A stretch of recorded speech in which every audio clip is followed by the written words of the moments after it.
आपल्याला माहिती आहे की कालपासून दिवाळीचा डबल धमाका हे एका ट्विटवरनं झालेलं आहे. दोन महत्त्वाच्या गोष्टी ज्याला मी साधारणपणे 24 तासाची डेडलाईन दिलेली होती आणि प्रश्न विचारला होता मुंबईच्या प्रशासकांना. पहिलं म्हणजे जे BST आणि BMCला अनेक वर्ष बोनस देण्याची एक प्रथा होती ती कालपर्यंत पूर्ण झाली नव्हती. आपल्याला माहिती आहे सर्वांना की हे बोनस काही दिवसाच्या आधीच दिला जातो, कारण दिवाळी साजरी व्हावी, चांगली साजरी व्हावी, सगळ्यांच्या घरोघरी सुख शांती आनंद यावं ह्याच्यासाठी हा बोनस दिला जातो. पण कालपर्यंत ज्या खोके सरकारने BMC आणि BSCच्या कर्मचाऱ्यांना विसरलेले होते त्याच खोके सरकारला एका ट्विटनी भाग पाडलं की बरोबर दुपारी लगेच बैठक बोलवायला लागली आणि संध्याकाळपर्यंत तो बोनस जाहीर करायला लागला.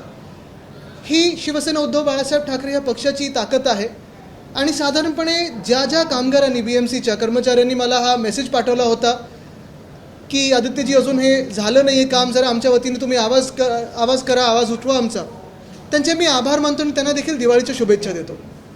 दुसरी एक मागणी आपण जी त्या ट्विटमध्ये केलेली होती ती हीच होती की आपल्याला माहिती आहे मुंबईमध्ये साधारण 11 महिने मी एक विषय पकडून ठेवलेला आहे, धरून घेतलेला आहे, तो म्हणजे रस्त्याचा घोटाळा. मुंबईत मेगा रोड स्कॅम हा आपल्या माध्यमातूनच मला वाटतं साधारणपणे 15 जानेवारीच्या आसपास आपल्या प्रेस कॉन्फरन्समधून मी जनतेसमोर आणला होता. त्यावेळी देखील मी सगळ्यांना सांगितलं होतं की जे मुख्यमंत्री बोलत आहेत, जे घटनाबाह्य मुख्यमंत्री बोलत आहेत ते खोटं बोलत आहेत, कारण अनेक ठिकाणी ते खोटं बोलत आलेले आहेत. पण इथे देखील खोटं बोलत होते की 2 वर्षात आम्ही खड्डेमुक्त मुंबई करू आणि कॉन्क्रीटचे रस्ते करू.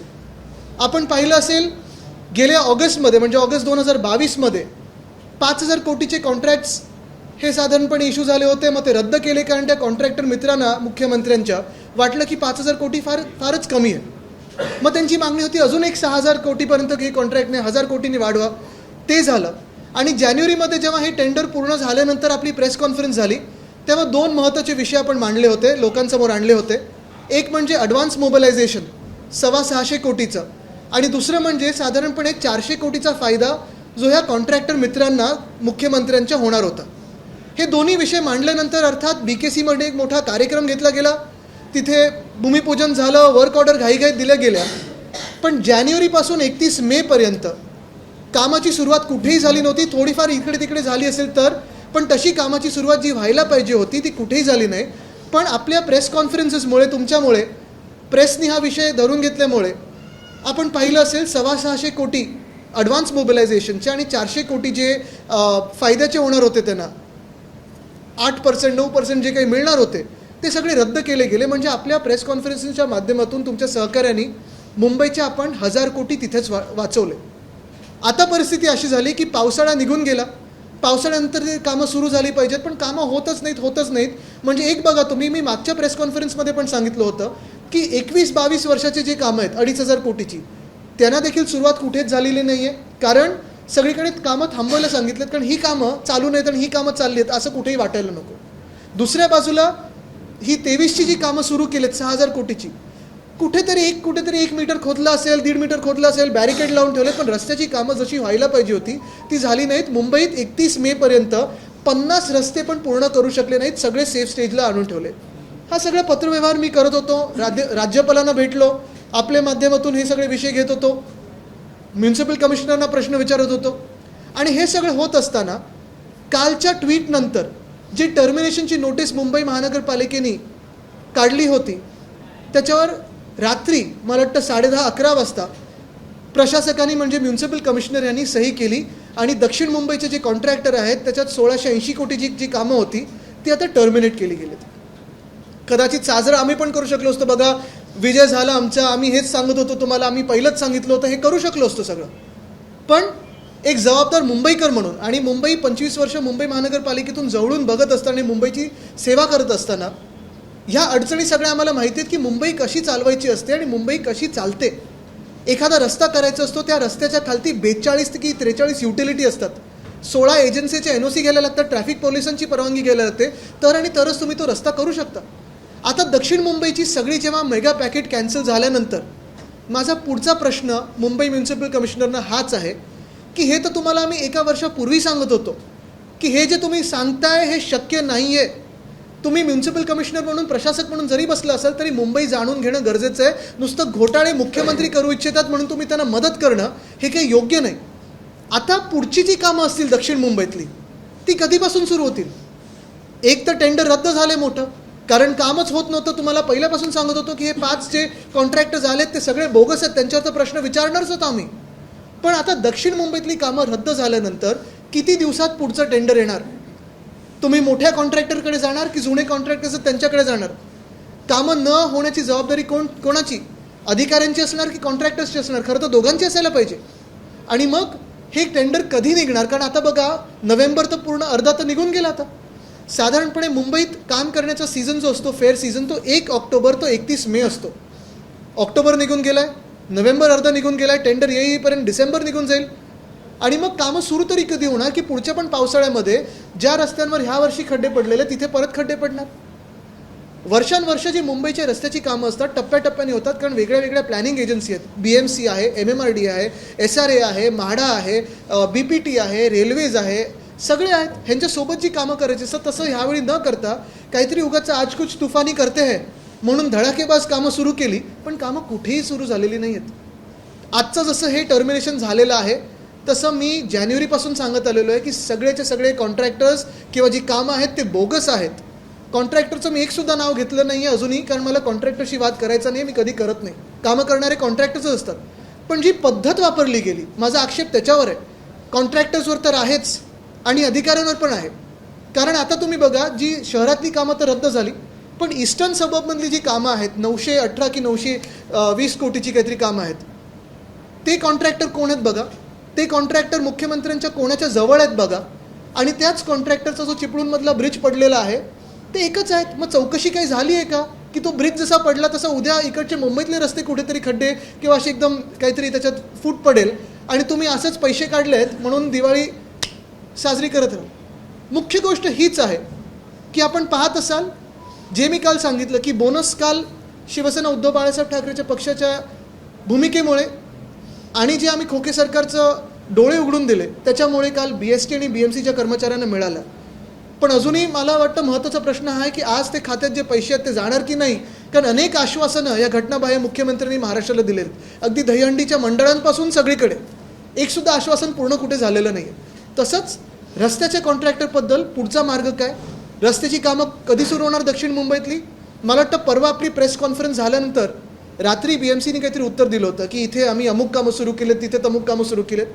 आज मी मागणी करतो आहे की मुंबईतला एक जबाबदार आमदार म्हणून, आधी जसं मी फिरायचो मुंबईच्या महापौरांना घेऊन आणि सगळे अधिकाऱ्यांना घेऊन, आपण पण सोबत असायचं, तशी माझी तयारी, आज माझी मागणी आहे, ज्या ज्या रस्त्यांवर ह्या जानेवारीच्या टेंडरमध्ये कामं सुरू झाली असतील, मुंबई महानगरपालिकेच्या प्रशासकांनी मला न्यावं आणि तिथे आपण सगळेच प्रेससमोर जाऊन पाहणी करू की किती कामं सुरू झालेत, कुठे कामं सुरू झालेत.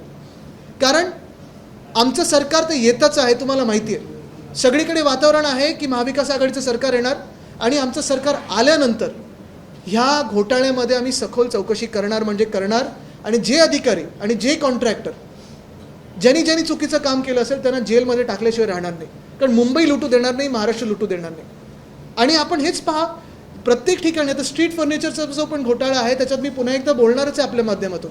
पण तिथे देखील आता थोडा प्रयत्न असा सुरू झाला आहे की शेड्यूलवरचे आयटम्स घ्यायचे, नॉन शेड्यूल आयटम्स बाजूला करायचे आणि 22 कोटीचं कॉन्ट्रॅक्टरला पेमेंट झालेलं आहे असं मला कळण्यात आलं आहे, स्टॉपवर्क देऊन. ह्या धक्कादायक गोष्टी आहेत. खरं तर ह्या गोष्टी आपल्या देशात झाल्याच नाही पाहिजेत, पण हा सरळ सरळ भ्रष्टाचार आहे. जसं मी सतत सांगत आलो आहे, कर्नाटकामध्ये जनतेने उत्तर दिलं एका भ्रष्ट सरकारला, मध्य प्रदेशमधलं भ्रष्ट सरकार आता तिकडची जनता घालवेल, तसं महाराष्ट्रातलं पण भाजप प्रणित जे सरकार आहे, घटनाबाह्य खोके सरकार, ती जनता घालवल्याशिवाय राहणार नाही. आज पहा ना तुम्ही की जिथे जिथे आम्ही स्कॅमचे जे काही विषय घेतलेत, कुठे ना कुठेतरी भाजपचं कोणतरी एखादा नगरसेवक, माजी नगरसेवक, आमदार पत्र देतात आणि सांगतात बघा आम्ही केलं. ठीक आहे, तुम्ही करा, पण हिंमत असेल तर ह्या सरकारचा पाठिंबा काढा. म्हणजे एका बाजूला जे करायचं ते करायचं, खोके सरकार चालवायचं, पूर्णपणे पाठिंबा द्यायचा, महाराष्ट्र लुटायचा, महाराष्ट्राला संपवण्याचा प्रयत्न करायचा आणि दुसऱ्या बाजूला श्रेयवादात पडायचं. मला वाटतं त्याच्यात मी काही जास्ती जाणार नाही. पण आमचं काम हे लोकांसमोर आहे आणि पुढचे पण जे 4 कॉन्ट्रॅक्टर्स आहेत, कारण ह्या कॉन्ट्रॅक्टर जो दक्षिण मुंबईचं जे कॉन्ट्रॅक्टर होते, ब्लॅकलिस्टिंग होणार की नाही, पेनल्टी भरणार की नाही. बरं, असं मला कुठेतरी सांगितलं गेलं आहे की पेनल्टी पण जी घेणार आहेत ह्या कॉन्ट्रॅक्टर्सकडून, ती BMCचं पेमेंट झाल्यानंतर त्याच्यातून पेनल्टी कापणार आहे. मग नक्की कोणाला दंड तुम्ही मारताय? आमच्याच जनतेच्याच खिशावर पैसे दंड मारताय तुम्ही. खरं पेनल्टी ही कॉन्ट्रॅक्टरच्या खिशातून आली पाहिजे. ह्याच्यावर म्युन्सिपल कमिशनर बोलणार आहेत की नाही हा एक मोठा प्रश्न पडतो. बरं, हा जसा एक मोठा प्रश्न आपल्या डोळ्यासमोर आहे मुंबईकरांचा, जो रस्ते असतील त्याचा, तसा दुसरा मोठा प्रश्न, आणि आपण पण मला वाटतं काही लोकांना सर्दी झाली आहे, इथून मला काही आवाज येतात, काही लोकांना खोकला झाला आहे, हा मोठा प्रश्न झाला आहे, गंभीर प्रश्न झाला आहे. मुंबईत प्रत्येक व्यक्तीला ॲलर्जी, सर्दी, खोकल्याचा त्रास होतो आहे. कुठच्या ना कुठच्या तरी व्यक्तीला ह्या धुळीचा त्रास झालेला आहे. प्रदूषणावर सतत आम्ही काम करत आलो. महाविकास आघाडी सरकार असताना आपल्याला आठवत असेल, आरेचं आम्ही 808 एकरचं जंगल केलं मुंबईत. मुंबई आणि ठाण्याच्या मध्ये जो ठाणे क्रिक आहे तिथे रामसर साईट केलं. अनेक गोष्टी आपण फॉरेस्टेशन करत होतो, अर्बन फॉरेस्ट करत होतो, EV पॉलिसी आणली. ह्या सगळ्या गोष्टी आता हे सरकार, खोके सरकार आल्यानंतर बंद झालेल्या आहेत आणि पर्यावरण मंत्री देखील महाराष्ट्राला नाही आहेत. ही गंभीर बाब आहे. आज पहा तुम्ही, आपल्यातून कितीतरी लोक ट्विट करतात, रिपोर्ट्स लिहितात, बातम्या करतात, पण पर्यावरण खात्यातून किंवा पर्यावरण मंत्री म्हणून कोणी आपल्याला ह्या खोके सरकारमधून उत्तर दिलं आहे का? आज जशी हालत मुंबईची झालेली आहे, सगळीकडे आपण बघताय धुकं धुकं धुकं, स्मॉग सगळीकडे दिसत आहे. आणि मग म्युन्सिपल कमिशनर असेल, कोणी असतील, कुठची कारणं देत असतात की आता कचऱ्यामुळे झालं, कचरा कोण जाळतंय, अमुक जाळतंय, तसमुक जाळतंय. ही सगळी कारणं खोटी आहेत. ह्याच्यात आम्ही देखील काम केलेलं आहे. मुंबई क्लायमेट ॲक्शन प्लॅन बनवलेला आहे. त्या मुंबई क्लायमेट ॲक्शन प्लॅनप्रमाणे आम्ही काम देखील करत होतो. एक स्पष्ट कारण ह्याच्यात एवढंच आहे की जे कन्स्ट्रक्शन सुरू आहे बिल्डर्स आणि कॉन्ट्रॅक्टर्सचं, त्या बिल्डिंग आणि कॉन्ट्रॅक्टिंग साईटमधून ही सगळी धूळ येत आहे. ही सगळी धूळ मुंबईकरांना त्रास देत आहे. आणि ह्याचं कारण एवढंच आहे, आधी पण सरकार होती, आधी पण मुंबई महानगरपालिका होतं, आम्ही 25 वर्ष बघितलेलं आहे. कामं एवढीच चालायची, सगळीकडे रस्त्याची असतील, अनेक वेगळी कामं चालायची, पण प्रदूषण एवढं वाईट नव्हतं. ह्याचं कारण एकच आहे की जे नियोजन व्हायला पाहिजे ते नियोजन आज मुंबईमध्ये होत नाही आहे आणि अनेक शहरांमध्ये होत नाही आहे. कदाचित नगरविकास मंत्र्यांना त्यांचं खातं चालवायचं कसं हे माहिती नसेल, पण मूळ गोष्ट हीच आहे की आज मुंबईमध्ये तुम्ही पहा, जिथे जिथे कामं सुरू आहेत, मला एकसुद्धा बिल्डिंग साईट दाखवा जिथे ते हिरवे पडदे लावलेले आहेत, स्प्रिंकलर लावलेले आहेत, अजून काही जे नियोजन म्हणून सांगितलेलं आहे. मार्चमध्ये पण ह्याच प्रशासकांनी अशीच गाईडलाईन काढली होती. काही झालं त्या गाईडलाईनचं? कुठेही दिसली तुम्हाला गाईडलाईन? कुठेही नाही दिसली. आणि परत मग धुकं आलं, फॉग आला, स्मॉग आला की परत तीच गाईडलाईन काढतात, बैठक दाखवतात आणि मग काही ना काहीतरी चालतं. पण ज्या मुंबईमध्ये पालकमंत्रीच एक बिल्डर आहेत, त्यांच्याकडून काय अपेक्षा ठेवायची आम्ही तरी? हा मोठा प्रश्न झालेला आहे. मग आज मला वाटतं मेट्रोचं काम थांबवलं, उद्या कुठच्या तरी फ्लायरचं काम थांबवतील. पण ही जनतेची कामं थांबवण्यापेक्षा मी या खोके सरकारला आग्रह करीन की थोडी तरी हिंमत दाखवा आणि जे बिल्डर आणि कॉन्ट्रॅक्टर तुमचं सरकार चालवत आहेत ना, त्यांची कामं थांबवण्याचा प्रयत्न करा. आज BKCमध्ये बघा, जेवढं बांधकाम चालू आहे, कुठेही तुम्हाला हिरवा पडदा दिसलाय का आजूबाजूला येता जाताना? कुठेही स्प्रिंकलर दिसलेत का? पण प्रत्येक वेळी कुठचाही प्रॉब्लेम आला, कुठचाही विषय आला की मुख्यमंत्र्यांचा एक स्टँडर्ड रिस्पॉन्स असतो, कॉन्ट्रॅक्टर ड्रिव्हन रिस्पॉन्स. आत्ता पण त्यांनी काय आयडिया काढलेली आहे? स्प्रिंकलर गन विकत घ्यायच्या, स्मॉग टावर लावायचे, किती 30-32 कोटीचे स्मॉग टावर लावायचे. हां, ते काय आज मी ऐकलं 1000 टँकर विकत घ्यायचे आणि रस्ते धुवायचे. ह्या कारणामुळे मुळात कुठेही प्रदूषण होत नाही आहे. प्रदूषण हे तुमच्या बिल्डर्सच्या साईट्सवरनं येतं. हिंमत दाखवा आणि ते काम रोखून दाखवा पुढचे 15 दिवस. जोपर्यंत ते जे काही तुम्ही गाईडलाईन दिलेल्या आहेत ते पाळत नाही, तोपर्यंत काम रोखून दाखवा. कारण मुळात आपण 1000 टँकर विकत घ्यायचं म्हणजे कॉन्ट्रॅक्टर आला, रेंटवर घ्यायचं म्हणजेही कॉन्ट्रॅक्टर आला, स्प्रिंकलर गन घ्यायची म्हणजे कॉन्ट्रॅक्टर आला, तुमचं ते आत्ता काय सांगितलं त्यांनी, स्मॉग टॉवर घ्यायचे म्हणजे कॉन्ट्रॅक्टर आले. हे सगळं झाल्यानंतर कॉन्ट्रॅक्टरचं परत बोनस. पण मुंबईकर करणार काय ह्याच्यावर प्रश्न. आणि हे सगळं होत असताना हे 1000 टँकरमध्ये पाणी भरणार तरी कुठून? तुम्हाला माहिती आहे महाराष्ट्रात पाण्याचा मोठा प्रश्न आहे. दुष्काळ काही अजूनही जिल्ह्यांमध्ये, तालुक्यांमध्ये आहे. आणि हे सगळं होत असताना, एल निनो आपल्या राज्यात येऊन गेले असताना मुंबईकरांवरच सतत ही टांगती तलवार का, की पाणी पण तुमचंच, कॉन्ट्रॅक्टरसाठी पैसे पण तुमचेच आणि तुमच्याच नाका आणि घशात आम्ही प्रदूषण टाकू. हे सतत मुंबईकरांना खच्चीकरण का चाललं आहे, हा आज माझा त्यांच्याकडे प्रश्न राहील.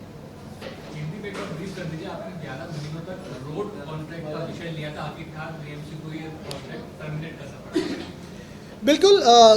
कल आपने देखा होगा मैंने एक ट्वीट किया था, उसमें मैंने 2 मांगे रखी थी. पहली मांग तो यही थी कि जो हमारे BMC और BST के कर्मचारी हैं उनको जो दिवाली का बोनस दिया जाता है, इस साल खोके सरकार भूल गई थी उनको, तो बोनस दिया जाए. तो मेरे जैसे ही ट्वीट आए वैसे ही आप सभी ने उसको दिखाया, उस ट्वीट को दिखाया और लगभग 6-7 घंटों में ही bonus declare KIA Gaya.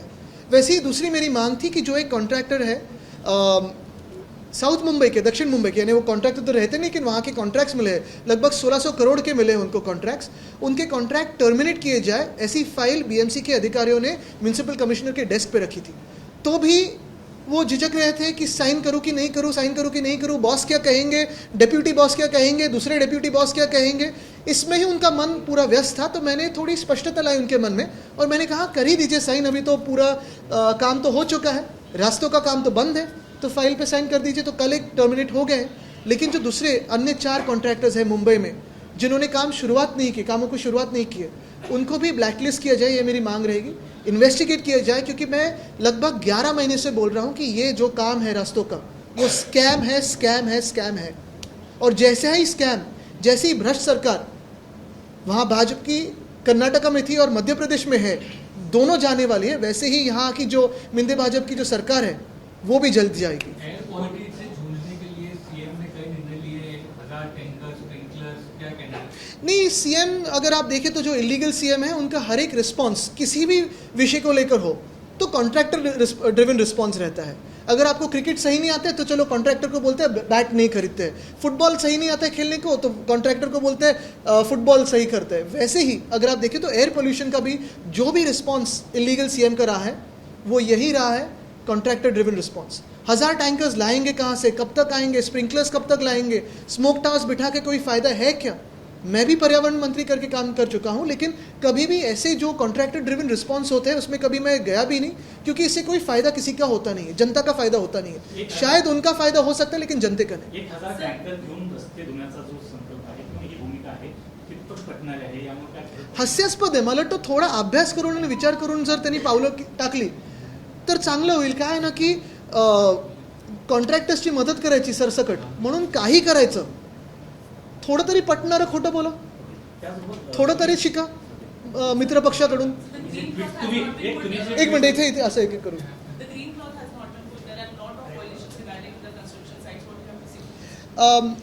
The air quality in Mumbai has been terrible, and if you see right from January this year, the BMC has issued multiple guidelines on air quality management. None of those guidelines are followed, and every time there is smog in our city, there is terrible air quality, the BMC comes together and tries to help a new contractor. The illegal CM has been wanting to push his contractor friends all across the board. Today, if you see, every response to any issue is a contractor-driven response. Sprinklers, smog towers, buying 1,000 or renting 1,000 tankers. Where will the water come from? We are already facing a drought. In that, you want to use water. You want to help contractors by renting or buying tankers. Instead of this, I will urge the Khoke Sarkar to actually show some effort, show some strength, and stop the works of all those errant builders who have been violating these guidelines. I will also urge all the citizens to actually click pictures and tag the BMC and send it to the BMC Municipal Commissioner's house or his office to show where all the buildings in their neighborhood are not following the guidelines. रस्ते काम कंत्राट जे terminate केले गेलं दक्षिण मुंबईचं, त्यानंतर ते कुठेतरी क्रेडिट घेण्याचा प्रयत्न भाजपचे माजी नगरसेवक मकरंद नार्वेकर यांच्याकडून होत होता, कारण त्या संदर्भात त्यांनी पत्र ट्विट केलं। मला वाटतं ह्याच्यात स्ट्रीट फर्निचरमध्ये पण असेल, इथे पण असेल, मी नाव न घेता सांगेन की काही त्यांच्या पक्षातले लोक श्रेयवादासाठी प्रयत्न करतात। आता काय, तसं राम मंदिरमध्ये पण त्यांनी केलेलंच आहे, सुप्रीम कोर्टाचे निर्णय श्रेय ते घेतात। पण मुळात हीच गोष्ट आहे की हेच बघायला पाहिजे की जर एवढं त्यांना वाटत असेल की भ्रष्टाचार सुरू आहे, सरकार बसवलं कोणी, पक्ष फोडला कोणी, परिवार फोडला कोणी, आशीर्वाद कोणाचे त्या सरकारवर, काळा पाठिंबा या सरकारमधून बाजूला व्हा, हिंमत दाखवा। पक्ष म्हणून भूमिका घेत नाही पण श्रेयवादासाठी पत्र टाकतात, ही काही भूमिका कुठच्या पक्षाची होऊ शकत नाही। एक मिनिट, असं तुमच्या विषयापेक्षा जरा वेगळा विषय, आज मातोश्रीवर उद्धव ठाकरेंनी नेत्यांची बैठक आयोजित, काही महत्त्वाचे निर्णय झाले पक्षाच्या दृष्टीनं, तुम्ही माहिती देणार असं कळलं म्हणून तुम्हाला? नाही, मी आज बैठकीत नाही, पण निर्णय घेतले वाईट बोलला मी आत्ता बॅट टाकणार नाही, कारण नाही दिनेशी, कसं आहे की हे दोन विषय जे आहेत ते महत्त्वाचे आहेत। आमच्या नेत्यांच्या बैठकीत अनेक विषयांवर चर्चा झाली, या जनतेच्याच विषयावर चर्चा झाली, पण महत्त्वाची गोष्ट हीच आहे की आज मुंबईमध्ये रस्ते होणार की नाही पुढच्या 1.5-2 वर्षात, हा प्रश्न मोठा एक उभा राहिलेला आहे। आणि दुसरं म्हणजे प्रदूषण, तर त्याच्यावर आज ही महत्त्वाची प्रेस कॉन्फरन्स घेतलेली आहे।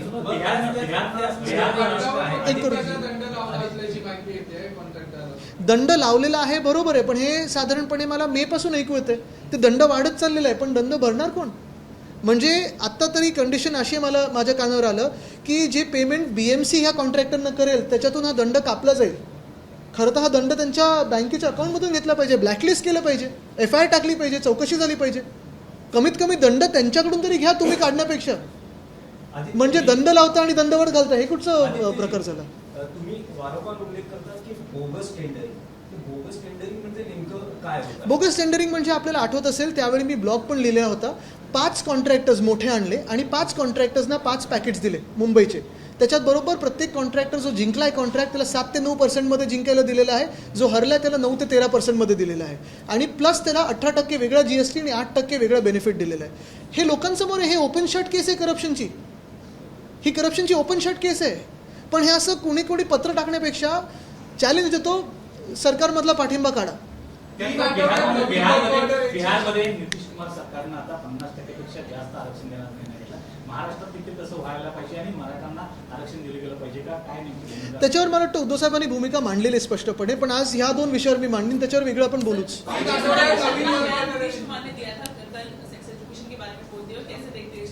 मुझे लगता है उन्होंने तो वापस लिया, उन्होंने माफ़ी भी मांगी है, लेकिन जो आज महाराष्ट्र के कैबिनेट में गद्दार मंत्री बैठे हैं जो महिलाओं का अपमान करते हैं, महिलाओं को गाली देते हैं, वो आज भी मंत्री करके बैठे हुए.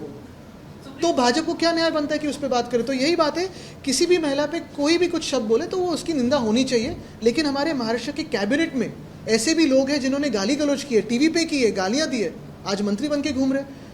ऐसे भी लोग हैं सिद्धिविनायक के न्यास पे अध्यक्ष बने हैं जिन्होंने गणपति बापा के ही प्रोसेशन पे बंदूक रोकी है, पुलिस स्टेशन में जाके फायरिंग की है, लेकिन उनको भी न्यास के अध्यक्ष बनाया है. तो सवाल यही उठता है कि महाराष्ट्र में जो भाविक है वो कितने सुरक्षित रहेंगे अगर ऐसे न्यास के अध्यक्ष ये बनने लगे तो. शिवाजी पार्कचं सुशोभीकरण पुन्हा करण्यात येणार आहे. तुम्ही जेव्हा आमदार होता त्यावेळेस देखील तिथे माती टाकण्यात आली होती, त्याच मातीचा त्रास होतोय असं तिथे खासदार देखील म्हणजे, म्हणून आता पुन्हा एकदा सुशोभीकरण. मला वाटतं बघा, मी परत सांगेन, याच्यात कॉन्ट्रॅक्टर ड्रिव्हन रिस्पॉन्स सगळीकडून येत आहे. मूळ गोष्ट हीच आहे की तेव्हा रेन वॉटर हार्वेस्टिंग असेल, स्प्रिंकलर असतील, आणि जे काही सुशोभीकरण असेल छत्रपती शिवाजी महाराज पार्कचं करण्यात जे आलेलं होतं त्याच्यात सरकार पडल्यानंतर किंवा सरकार पाडलं गेल्यानंतर पुढे स्प्रिंकलर्स चालवले का, रेन वॉटर हार्वेस्टिंग सिस्टम चालवली का? कुठेच नाही. मग ते बंद पाडायचे आणि मग परत नवीन काहीतरी करायचं, हा यांचा सगळ्यांचा प्लॅन असतो.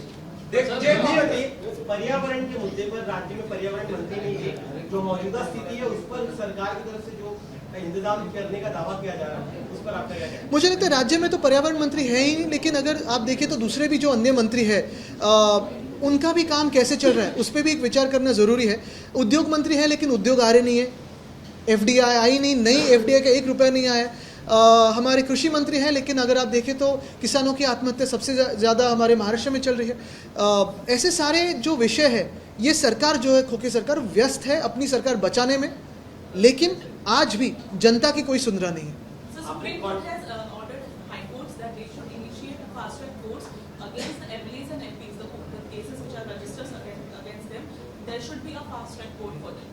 I would have to read into this, but we're hoping for a fast track decision from the tribunal in Maharashtra on our case as well. Thank you.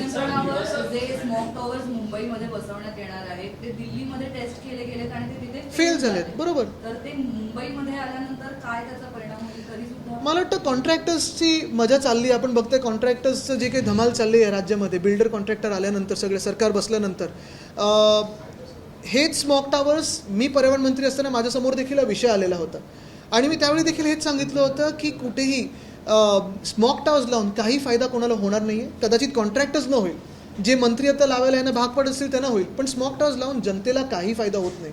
कारण हे स्मॉक कुठे असं पकडला जात नाही, जे सोर्स आहे त्याला टार्गेट करा. आणि टार्गेट म्हणजे नुसतं धरपकड नाही, तर काहीतरी त्याला एक नीट नियोजनबद्ध कार्यक्रम चालवला पाहिजे. जसं मी सांगितलं की जे बिल्डर्स असतील ज्यांचे साईट्स चालू आहेत, जिथे धूळ अजून तुम्हाला दिसते किंवा जे कोणी पाळत नसतील जे काही तुम्ही गाईडलाईन्स दिले, त्याच्यावर कारवाई करा, त्यांना भाग पाडा ते लावायला.